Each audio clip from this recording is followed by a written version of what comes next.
할렐루야. 한번 같이 한번 인사할까요? 참 잘 오셨습니다.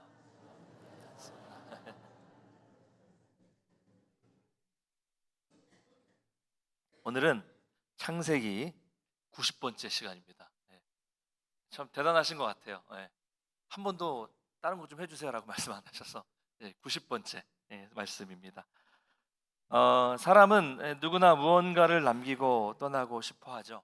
재산이나 명예라든지 뭐 권력, 업적 이런 것도 중요하지만 우리 신앙인에게는 가장 소중한 유산이 있다면 그것은 믿음의 유산이 아닐까 합니다. 우리는 믿음의 유산을 남겨야 합니다. 야곱의 인생은 참으로 힘겨운 삶이었지만 우리가 몇 주 동안 살펴본 것처럼 그 인생의 마지막에는 이 자녀들에게 이 신앙을 전수하는 것을 아주 중요하게 생각했다는 것을 우리가 보았습니다. 그는 이제 인생의 끝자락에서 하나님의 약속을 끝까지 붙잡고 그 힘이 없는 침상에서도 일어나서 온 힘을 다해서 오늘 12아들을 축복하게 됩니다. 오늘 말씀을 통해서 우리도 마지막에 무엇을 남기고 떠나야 하는지를 살펴보도록 하겠습니다. 지난 시간에는 야곱이 요셉의 두 아들 에브라임과 므낫세를 축복할 때 이 손을 엇갈려서 축복을 하면서 이 요셉에게 장자의 몫을 주었습니다. 이처럼 하나님께서 우리를 향해서 손을 엇갈려서 복을 주셨기 때문에 이방인이었던 우리가 먼저 하나님의 자녀가 되었다고 말씀을 드렸어요. 오늘 본문은 이제 그 일이 있은 이후에 얼마 지나지 않은 시점입니다. 이제 야곱은 침상에 누워서 완전히 이제 임종을 앞두고 있는 그런 상황이었어요. 여러분 한번 이 장면을 상상해 봤으면 좋겠습니다. 야곱은 이제 기력이 다 떨어지고 침상에 누워 있는데 임종을 앞둔 그 야곱 주변에 12아들이 다 모여 있는 거예요. 그리고 그 뭐 아들만 있겠습니까? 그 아내들도 있겠죠. 또 손주들도 있겠죠. 그러니까 수많은 가족들이 다 야곱의 주변에 모여서 야곱의 말을 듣는 겁니다. 그러니 이 야곱의 이때의 말의 한마디 한마디가 얼마나 삶의 무게가 있는 그런 말이겠습니까? 여러분 우리도 마지막을 이렇게 오늘 말씀에 나오는 것처럼 야곱과 같이 정리해야 합니다.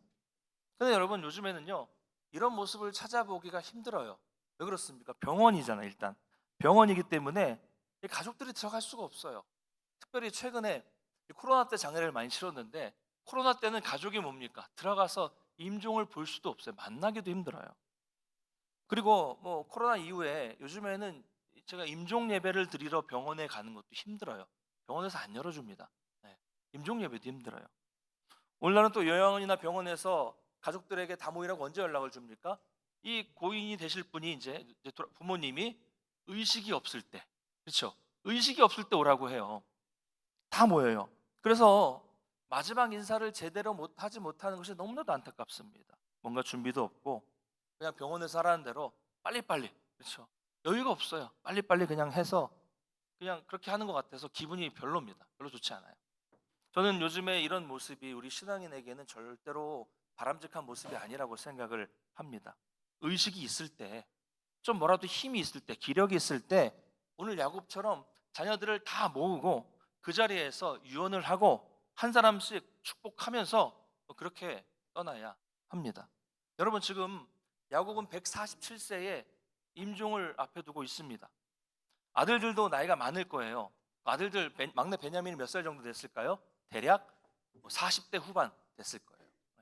막내가 그 정도니까 그 위로 올라갈수록 50, 60 막 나이가 많아요. 그런데 그 아들들 12아들이 다 살아서 아버지가 돌아가실 때 임종을 지켜보고 있다는 것 자체로도 복이잖아요. 그렇죠? 이것도 복이에요. 근데 그 많은 가족이 모였을 때 야곱은 뭐라고 합니까? 오늘 2절에 보니까 너희는 모여 들으라. 이게 이제 그 유명한 말 쉐마거든요. 쉐마. 너희 들어라. 야곱의 아들들아 너희 아버지 이스라엘에게 들을지어다라고 말하면서 하나씩 한 명 아들들에게 축복을 하고 일일이 마지막 유언을 하고 있어요. 저는 이 장면을 상상해 보니까 야 이게 얼마나 큰 복인가. 아들들이 다 살아서 이 많은 자녀들과 함께 이 아버지의 축복을 받으면서 유언을 듣는다는 것 이것이 얼마나 큰 복인가라는 생각을 해 보았습니다. 여러분 보세요. 그러면 자녀들이 이걸 잊어버리겠습니까? 거기 어린아이들도 있을 거 아니에요. 잊어버릴까요? 아니요. 평생 기억에 남아요. 평생 기억에 남습니다. 이렇게 함으로써 비록 야곱은 이제 세상을 떠나지만 그 믿음이 이어져서 그 자녀들에게, 후손들에게, 어린 자녀들에게로 전승되고 이어지게 되는 것이죠. 우리는 창세기를 쭉 보면서 뭘 봤습니까? 아브라함의 신앙이 이삭에게로 이어지고, 이삭의 신앙이 야곱에게로 이어지고, 야곱의 신앙이 그 믿음이 12아들들에게 이어지고, 12아들이 12지파가 되고, 이제 이스라엘로 이어지는 모습을 보았어요. 저의 부모님의 믿음이 저에게, 저의 믿음이 저의 아들에게 이어집니다. 이처럼 여러분의 신앙이 여러분의 자녀에게, 또 그 자녀에게, 또 그 자녀에게 계속 이어져야 합니다. 근데 요즘 가장 큰 문제는 뭐냐면 이 신앙의 단절이에요. 신앙의 단절. 심각한 문제죠. 누가 그렇게 만듭니까? 누가 그렇게 만들어요, 여러분? 누구긴 누구예요? 부모가 그렇게 만드는 겁니다. 부모의 책임이 커요. 여러분, 다소 오늘 말씀이 좀 불편하게 들리실 수 있겠지만 평소에 우리가 신앙생활 한다고 하면서 자녀들에게 평소에 좋지 않은 모습을 보이고, 평소에 예배 가지 말고 교회 가지 말고 학원 가라고 보내고, 평소에 신앙보다 어떤 이 물질, 세상의 가치, 출세 이런 거 강조하니까 이 신앙이 이어지지 못하는 것입니다. 그래서 어릴 때는 신앙생활 잘했던 그런 아이들이 청년이 되고 청장년이 되어서 교회를 떠나 있는 이 자녀들이 얼마나 많습니까? 이거 우리 교회만 그런 게 아니에요. 전국적으로 다 똑같아요. 청년 세대, 청장년 세대들이 다 교회 다니다가 다 떠납니다. 다 떠나요. 그런데 여러분, 놀라운 사실은 다 핑계가 있어요. 다 핑계가 있습니다. 다 핑계가 있어요. 뭐라고 하냐면 교회 사람들 때문에 상처를 많이 받아서 그래요, 목사님. 아니, 자기가 준 상처는 생각을 안 해요. 또 우리 애는요 너무 바빠요. 너무 바빠서 그래요. 여러분, 그 자녀보다 바쁜 사람들도 많이 나옵니다. 다 바빠요. 또 어떤 분은 이래요. 우리 애가 다른 데서 직장 생활하고 있는데 잘 다니고 있을 겁니다. 이렇게 얘기해요. 여러분, 어떻게 합니까? 가보셨어요? 가보셔야 돼요. 확인해 보셔야 됩니다. 제 대학 친구도요, 대학 4년 내내 자기 부모님한테 그랬대요. 요번 주에 계속 나 집 못 따라서 교회 갔어요. 이렇게 얘기했다 그러더라고요. 한 번도 안 갔거든요. 제가 물어봤어요. 야, 왜 남의 이름 팔아? 그랬더니 야, 우리 부모님이 네 얘기하면 믿더라. 이렇게. 4년 내내 그렇게 얘기했다는 거예요. 여러분, 어떻게 알아요, 그거? 우리 애가 지금은 좀 신앙이 약해졌지만 곧 나올 거예요. 곧 나올 거예요. 그래요. 여러분, 지금도 약한데 어떻게 자연스럽게 좋아지겠습니까? 이게 우리가 이렇게 신앙의 문제는 너무 아니라는 거예요. 대학 걱정, 취업 걱정, 결혼 걱정은 그렇게 많이 하는데 신앙은 그렇게 하지 않아요. 신경 쓰지 않아요. 어떻게 지금도 열심히 안 한 사람이 나중에 저절로 열심히 나오게 됩니까? 여러분, 신앙생활에서 그런 일은 절대로 일어나지 않습니다. 제가 사람은 죄의 경향성을 가지고 있다고 말씀을 드렸잖아요. 그렇죠? 이게 뭐예요? 이게 볼펜이 그냥 이렇게 기울어져 있으면 그냥 너무 떨어지죠? 이게 그냥 흘러가는 것, 이게 죄의 경향성이에요. 경향성. 인간은 죄를 향해서 가만히 놔두면 죄를 향해서 가게 돼 있어요. 그냥 볼펜이 굴러가듯이 죄를 향해서 굴러가게 돼 있습니다. 사람은요, 몸이 편하면 편한 쪽으로 자동으로 그냥 굴러가게 돼 있는 거예요. 그런데 어떻게 신앙이 저절로 좋아집니까? 여러분, 이 죄를 끊고 역으로 올라가야 돼요. 이게 어떻게 자동으로 됩니까? 자동으로 안 돼요. 불가능한 기대를 하고 있는 것입니다. 너무 아니래요. 너무 아니래요. 주 안에서 사랑하는 성도 여러분, 정말로 여러분에게는 무엇보다도 하나님이 중요하십니까? 할렐루야. 진심으로 세상 그 어떤 것보다도 신앙이 가장 중요하십니까? 여러분, 그렇게 고백하신다면 여러분이 보여주세요. 가족에게, 특별히 여러분의 자녀들에게, 또 주변 사람들에게 여러분의 방금 하셨던 그 고백이 진실이라는 것을 보여주십시오. 말로만 그렇게 하는 것이 하지 마시고 여러분 삶으로 보이십시오. 그리고 또 한 가지, 여러분의 자녀들을 지금 그 상태로 그냥 내버려 두지 마십시오. 안 됩니다. 20살 넘었는데 알아서 하게 해야죠. 여러분, 그렇지 않아요. 그냥 우리 아이들 문제만 일으키지 않고 나쁜 짓만 하지 않고 뭐 그냥 좀 좋은 사람 만나서 결혼해서 그냥 니들끼리만 잘 살면 된다? 아니에요, 여러분. 신경 쓰셔야 됩니다. 계속 신앙은. 30이 넘고 40이 넘고 50이 넘고 60이 넘어도 여러분 자녀들의 신앙은 포기하시면 안 돼요. 여러분 자녀가 신앙에서 멀어지면, 지금 우리 자녀들은 그래도 신앙의 맛을 본 사람들이잖아요. 근데 그 자녀가 신앙에서 멀어지면 여러분 손주들은 어떻게 될까요? 이 아이들은 완전히 다른 애들이 되는 거예요. 완전히 교회에 담을 쌓게 되는 것이죠. 그나마 신앙과 이 교회 문화에 이 젖어 있었던 자녀들하고 또 다르게 이 손주들은요, 완전히 다른 세대가 됩니다. 예, 한국말 쓰고 있고 우리가 같지만 완전히 다른 애들이 된다니까요. 우리 신앙이 나에 대해서, 우리 자녀에 대해서 끊어지면 되겠습니까? 심각해요. 바라기는 우리 성도님들이 나중에 후회하지 않게 되시기를 간절히 소망합니다. 여러분 삶의 마지막이 되었을 때, 야곱 같은 상황이 됐을 때 자녀들에게 야 제발 좀 신앙생활 좀 해라 이러면서 눈 감지 않게 되시기를 바랍니다. 여러분 다시 한번 오늘 지금 이 순간부터 새로운 마음을 가지시고 내가 내 자녀를 신앙으로 이끌어 가야겠다라는 마음으로 기도하시고 노력하는 것을 바로 시작하십시오. 아직 늦지 않았습니다. 그래서 여러분이 섬기는 그 하나님이 여러분의 자녀의 하나님으로 이렇게 신앙이 계승되는 역사가 나타나시기를 간절히 축복합니다. 그래서 이제 야곱이 12아들을 불러놓고 축복을 하는데요. 이건 사실 그냥 야곱이 개인적으로 인간적으로 자녀들을 축복하는 차원을 넘어서는 이건 하나의 예언이에요. 계시적 예언입니다. 계시적 축복이죠. 그래서 이 축복은 반드시 이루어집니다. 그래서 이것을 다 살펴보기는 어렵겠지만 몇 명을 좀 살펴보도록 하겠습니다. 먼저 장자 르우벤에게 하신 축복인데요. 우리 3절과 4절 한번 같이 읽겠습니다. 3절 4절 시작.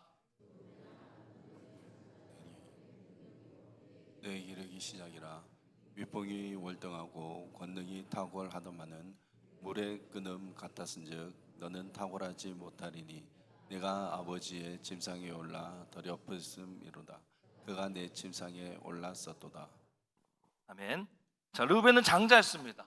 그런데 그는 정말 탁월한 사람이었어요. 그러나 물이 끓는 것 같아서 절제하지 못하고, 물이 어떻게 끓어요? 막 끓잖아요. 막 그렇죠? 넘치기도 하고. 그렇게 그만큼 활달하고 능력이 있지만 절제가 되지 않아서 문제였고요. 야곱의 첩과 통관했습니다. 그래서 지난 시간 말씀드렸지만 장자 역할 탈락. 그렇죠? 그래서 요셉이 장자의 예권을 받았다는 거잖아요. 탈락했어요. 자, 그런데 여러분 보시면서 이상한 느낌이 안 드셨어요? 인생의 마지막이잖아요. 지금 마지막 유언을 하고 마지막 축복을 하는 자리잖아요. 근데 왜 그럴 자리에서 여러분 어떤 말 하고 싶어요? 야, 수고했다, 잘 살아라, 이런 말을 해야 될 텐데 왜 마지막에 야곱은 이런 아픈 이야기를 하는 것일까요? 왜 그럴까요? 여러분 이상하지 않으세요? 안 이상하세요? 또 저만 이상한 겁니까? 여러분은 그 마지막 순간에도 이런 얘기 하실 거죠? 예. 이상해요, 이상해. 이게 저주 같아요. 그렇죠? 혼내는 것 같아요. 그러나 여러분 이것은 저주도 아니고 혼내는 것도 아닙니다. 무슨 말이냐면 사랑하니까, 너무 잘 아니까 그걸 고치기를 바라는 마음으로 하는 이야기예요. 여러분 사실이 아닌데 거기에 대고 좋은 말만 하면 그게 무슨 의미가 있겠습니까? 야, 너 장자 르우벤, 너 다 좋아, 너 능력도 탁월하고 좋아. 그런데 그거 하나 고쳐야 돼. 이 충동적인 성격만 고치면 넌 잘 될 거야. 뭐 이런 이야기, 이렇게 하는 거예요. 여러분 이렇게 이야기해 주는 것이 축복입니다. 저희 아버지도 그러세요. 좋은 얘기 별로 안 하세요. 그런데 뭐라고 말씀하시냐면 아들 좀 웃으면서 설교하면 좋겠어 라고 말씀하시더라고요. 제가 이렇게 막 심각한가 봐요. 이렇게 웃으면서 하면 참 좋겠다라고 말씀을 하시더라고요. 여러분 우리가 사랑하는 사람을 대할 때 겉으로만 좋게 대하는 것이 축복이 아닙니다. 때로는 관계가 깨어질 위험이 있다고 할지라도 진실하게 말해주는 것이 사랑이요 축복이라는 것을 믿으시기 바랍니다. 그래서 야곱은 르우벤에게 이렇게 말하는 것이고요. 그 다음은 또 시몬과 레위에 대한 축복입니다.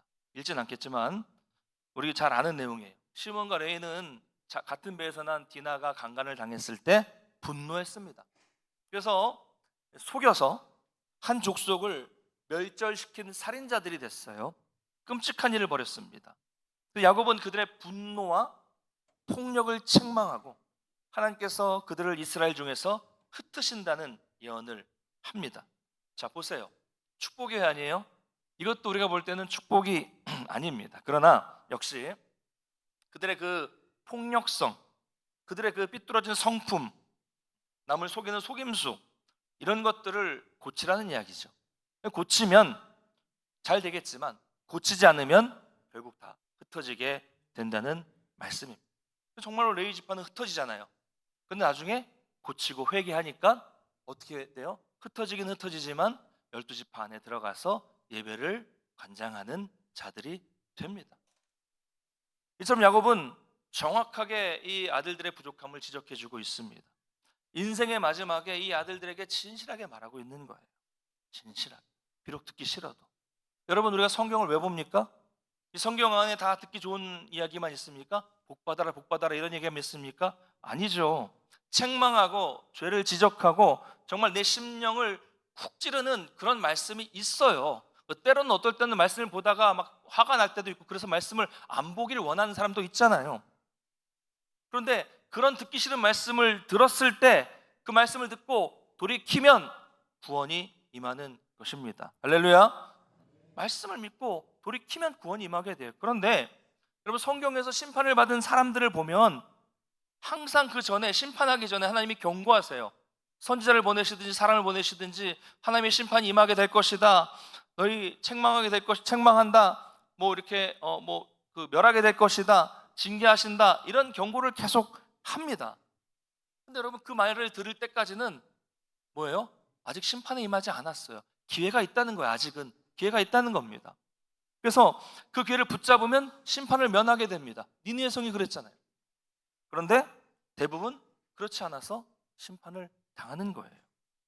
이처럼 듣기 싫어도 야곱의 말을 듣고 아들들이 변화될 수 있다면 그것은 엄청난 축복인 것이죠. 자, 이렇게 좀 이렇게 약간 책망하는 것 같은 축복 두 가지를 봤고요. 이어서 이제 유다에 대한 축복이 또 나오고 있는데 한번 읽어보겠습니다. 우리 8절에서 12절 한번 같이 읽겠습니다. 8절에서 12절 시작. 유다야, 너는 내 형제의 찬송이 될지라. 내 손이 내 원수의 목을 잡을 것이요 내 아버지의 아들들이 내 앞에 절하리로다. 유다는 사자 새끼로다. 내 아들아, 너는 움킨 것을 찢고 올라갔도다. 그가 엎드리고 웅크림이 숫사자 같고 암사자 같으니 누가 그를 범할 수 있으랴. 규가 유다를 떠나지 아니하며 통치자의 지팡이가 그 발 사이에서 떠나지 아니하기를 실로가 오시기까지 이르리니 그에게 모든 백성이 복종하리로다. 그의 나귀를 포도나무에 매며 그의 암나귀 새끼를 아름다운 포도나무에 맬 것이며 또 그 옷을 포도주에 빨며 그의 복장을 포도즙에 빨리로다. 그의 눈은 포도주로 인하여 붉겠고 그의 이는 우유로 말미암아 희리로다. 아멘. 여러분, 우리가 앞에서 본 것처럼 유다는 르우벤을 대신해서 리더의 역할, 장자 역할을 했습니다. 유다도 완전하지 않아요. 참 부족한 사람이었지만 유다는 달랐던 점은 돌이키고 변화되고 성숙해졌다는 거예요. 변화되니까 오늘 말씀에 나온 것 같은 놀라운 복을 받게 된 것입니다. 특별히 사자라는 말이 계속 반복되죠. 강한 능력, 영적인 권세를 말하는 것이고요. 또 보면 포도나무, 포도주, 포도즙, 이런 포도 그래서 이런 얘기가 나오죠. 옷을 포도주에 빤다, 복장을 포도즙에 빤다. 무슨 의미예요? 네. 포도주에다가 막 옷을 빨아요. 정신 나간 겁니까? 그만큼 풍성하다는 거예요. 풍족하다는 겁니다. 흔하다는 말이죠. 풍성하게 된다는 것인데 실제로 어떻게 됩니까? 나중에 출애굽할 때 계수해 보니까 유다 지파가 가장 많았어요. 엄청난 번성의 복을 받게 됩니다. 그리고 또 홀이 유다를 떠나지 않는다는 말씀도 있는데, 홀은 왕이 지휘하는 지휘봉을 말하는 거죠. 이렇게. 그래서 그 가운데 다스리는 자, 즉 왕이 오신다는 것이죠. 그래서 부족하고 연약했던 유다는 메시아의 선조가 됩니다. 자, 그다음 요셉입니다. 우리 22절부터 26절 한번 같이 읽겠습니다. 시작. 요셉은 무성한 한 가지 곧 샘 곁에 무생한 가지라 그 가지가 담을 넘었도다. 활 쏘는 자가 그를 학대하며 적개심을 가지고 그를 쏘았으나 요셉의 활은 도리어 굳세며 그의 팔은 힘이 있으니 이는 야곱의 전능자 이스라엘의 반석인 목자의 손을 힘입음이라. 내 아버지 하나님께로 말미암나니 그가 너를 도우실 것이요 전능자로 말미암나니 그가 내게 복을 주실 것이라. 위로 하늘의 복과 아래로 깊은 샘의 복과 젖먹이는 복과 태의 복이리로다. 내 아버지의 축복이 내 선조의 축복보다 나아서 영원한 산이 한없음 같이 이 축복이 요셉의 머리로 돌아오며 그 형제 중 뛰어난 자의 정수리로 돌아오리로다. 아멘. 요셉은 형제 중에서 가장 많은 축복을, 풍성한 축복을 받고요. 무성한 가지가 담장을 넘어갈 정도로 풍성해진다고 하죠. 우리가 야곱의 축복 찬양을 부르는 것처럼. 23절 24절을 보면 원수가 공격해도 하나님의 손으로 구원받게 되고, 25절에 보니까 뭐 젖먹이의 복, 태의 복, 26절에 조상의 복을 받는다고 말씀하고 있어요. 이런 요셉의 복들이 너무나도 귀해요. 저는 이 모든 축복이 여기 계신 여러분의 복이 되시기를 간절히 축원합니다. 이렇게 해서 12아들을 다 축복했습니다. 그런데 그 축복에는 그냥 야곱이 대충 한 게 아니에요. 하나의 원칙이 있다는 것을 발견하게 되는데요. 28절 한번 같이 읽겠습니다. 28절 시작. 이들은 이스라엘의 12지파라. 이와 같이 그들의 아버지가 그들에게 말하고 그들에게 축복하였으니 곧 그들 각 사람의 분량대로 축복하였더라. 분량대로 축복했다는 거. 누구는 좀 많이 준 것 같고 누구는 좀 책망하는 것 같지만 편파적인 게 아니라는 거죠. 각 사람에게 알맞게 분량대로 그 사람의 그릇에 맞게 축복했다는 거예요. 여러분, 우리에게도 각자의 분량이 있어요. 어린 자녀에게 여러분 용돈을 줄 때 어떻게 주십니까? 제 아이가 초등학교 3학년인데 용돈으로 한 100만 원 주면 되죠? 됩니까? 네. 남의 일이라고 막 대충 말씀하시면 안 돼요. 네, 그럴 돈도 없지만 그래서는 안 돼요. 분량에 맞게 초등학교 3학년에 맞는 용돈을 줘야 되죠. 그래서 제가 가방을 보다가 돈이 좀 있으면 놔두고 없으면 몇천 원씩 이렇게 넣어놓습니다. 쓰라고. 네. 권력도 그래요. 감당할 그릇이 돼야 능력이 되는 사람에게 주는 것이죠. 줘야 됩니다. 선무당이 사람 잡는다 무슨 말이에요? 이거 뭐 아무것도 모르는 능력도 안 되는 무당이 칼을 들고 막 구슬해서 그 사람이 더 나빠질 때 이런 얘기를 쓰는 거죠. 여러분, 우리 같은 부족한 인간도 뭔가를 누구에게 주려고 하면 그 사람의 보고 그릇이 맞는가 분량이 되는가를 보고 줘요. 그렇잖아요. 인간도 그럴진데 하물며 하나님은 어떠시겠습니까? 여러분, 저와 여러분을 너무나도 잘 아시고 여러분의 분량, 여러분의 그릇을 잘 알고 계시기 때문에 하나님은 여러분에게 맞게 정확하게 주십니다. 정확하게 주세요. 우리가 기도할 때 이렇게 기도했으면 좋겠어요. 나에게 맞는 복을 주시고 내 분량에 맞는 은혜와 능력을 달라고 기도해야 합니다. 여러분, 분에 넘는 것을 구해도 하나님은 주시지 않으세요. 혹 주신다고 할지라도 그것은 복이 아니라 오히려 저주가 되고 짐이 될 수 있습니다. 각각 은사와 분량에 맞는 선물을 주셔야 그것이 진정한 복이에요. 여러분, 제가 제 얘기해서 그렇지만 매주 이렇게 강단에서 설교한다고 해서 너무 쉽게 생각하지 마세요. 네. 뭐 설교 뭐 그까짓 거 뭐 그냥 하면 되는 거지 라고 생각하시는 분이 계신다면 꼭 저한테 연락 주세요. 네. 여기 한번 세워드리겠습니다. 세워드릴 거예요.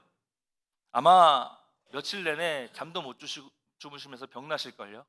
병나실 거예요. 이게 제 자랑이 아니에요.